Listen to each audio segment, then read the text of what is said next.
Nakuha ko sa upuan guys. Itlog. Ayan o. Ano na siya. Baby na siya. Ayan o. Pumutok na yung isa. Butikin na siya guys. Ayan siya o. Yung isa ayan nabasag. Hindi pa umaano. Tapos yan yung isa o.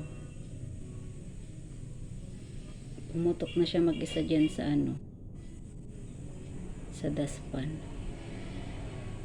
Yung isa hindi pa umaano. Nabasag na din.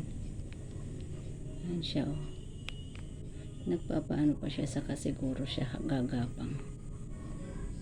Ilan sila o? 10. Dami niyang itlog.